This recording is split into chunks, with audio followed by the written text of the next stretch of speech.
La revue de presse, bonjour Natacha Polony. Bonjour Maxime, bonjour Julie et bonjour à tous. Ce matin, une de vos journaux, ça ne s'arrange pas. Le Monde, la France démunie face à la plus grave pollution de l'air depuis 10 ans. Libération, demain, on arrête de respirer. Et pendant ce temps, l'opinion se penche sur le procès de Christine Lagarde qui n'avait pas tenu compte des avis de son administration dans l'affaire Tapie. Faut-il punir la négligence des politiques ?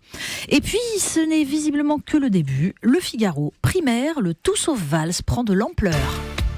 À la une de cette revue de presse, Natacha, des candidatures qui tombent du ciel. Mais oui, c'est dans 20 minutes, alors autant le dire, la France l'attendait. Michèle Alliot-Marie est candidate à l'élection présidentielle.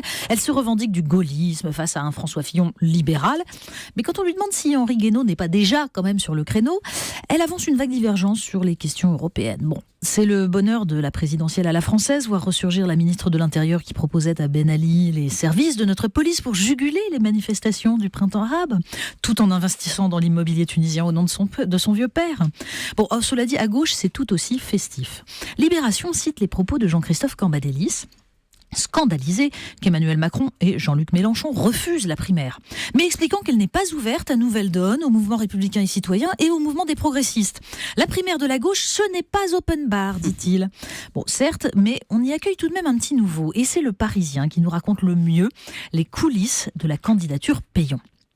Un coup de François Hollande pour torpiller Manuel Valls ? Pas du tout, nous dit le Parisien. Le président serait furieux de la candidature de celui qu'il surnommait avant 2012 le serpent qui trahit toujours. Alors, autre surnom, celui de Julien Drey, baron noir. En fait, disent certains, ce serait son œuvre, cette candidature. Martine Aubry, en tout cas, jure qu'elle n'y est pour rien. Quant à Ségolène Royal, hors caméra, dixit le Parisien, elle penche plutôt pour Emmanuel Macron. Résumé d'un Hollandais historique, on est chez les fous. Et en attendant, Vincent Pognon, pour l'instant, n'a rien dit. Exactement, mais Pas rien. Mais on mot. continue. Tout le monde parle pour lui, c'est formidable. Vous parlez de la gauche française, la presse ce matin s'intéresse aussi à la gauche américaine. Oui, très loin de ce numéro de Musical, Le Monde publie le texte d'un professeur de l'université de Columbia, Mark Lilla, qui s'interroge sur les raisons de la défaite d'Hillary Clinton et déplore la focalisation de l'élite intellectuelle progressiste sur les droits des minorités. D'abord, rappelle-t-il, quand on commence à s'adresser explicitement à des groupes, électorats latinos, noirs, féminins, LGBT, mieux vaut les mentionner tous. Autrement, ceux qu'on a oubliés s'en aperçoivent et se sentent exclus. Surtout, l'obsession de la diversité à l'école et dans la presse, écrit-il, a produit à gauche une génération de narcissiques, ignorant le sort des personnes n'appartenant pas au groupe auquel ils s'identifient et indifférents à la nécessité d'être à l'écoute des Américains de toutes conditions. Dès leur plus jeune âge, écrit-il, nos enfants sont incités à parler de leur identité individuelle avant même d'en avoir une.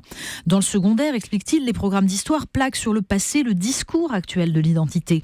Même chose à l'université, ce qui fait le jeu des démagogues populistes cherchant à délégitimer le savoir. Comment expliquer, demande-t-il, à l'électeur moyen qu'il y a censément urgence morale à accorder aux étudiants le droit de choisir le pronom personnel par lequel ils veulent être désignés ? Il nous faut une gauche post-diversitaire qui parlerait à la nation en tant que nation de citoyens qui sont tous dans le même bateau et doivent se serrer les coudes. C'est peut-être une leçon pour nous, non ? Oui, et la politesse dans tout ça ? Ah bah voilà, la politesse, une page dans le Figaro rappelle les bienfaits de la politesse et nous explique même que c'est la valeur dont les Français estiment manquer le plus. Essentielle en période de crise, nous dit le Figaro, puisqu'elle est un vecteur de cohésion sociale, mais également, et c'est essentiel, c'est là aussi c'est très important, un formidable moyen d'intégration. Le clin d'œil de cette revue de presse. Oui, le magazine Stylist nous raconte les déboires de Howard Brookins Jr., conseiller municipal de Chicago.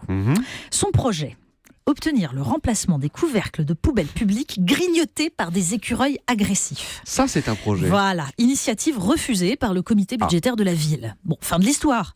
Jusqu'au moment où Brookins a fait une chute de vélo entraînant une fracture du crâne et des dents cassées tout de même, un écureuil s'était jeté dans les rayons de sa bicyclette. Exactement, le conseiller a affirmé au Chicago Tribune que le kamikaze a commis un attentat suicide pour se venger. Le Parisien nous alertait hier sur la prolifération des rats à Paris du fait de l'insalubrité totale des rues. On espère qu'ils sont moins vindicatifs quand même. Méfiez-vous en rentrant chez vous quand même. Voilà. Merci beaucoup. La revue de presse, merci Natacha Polony.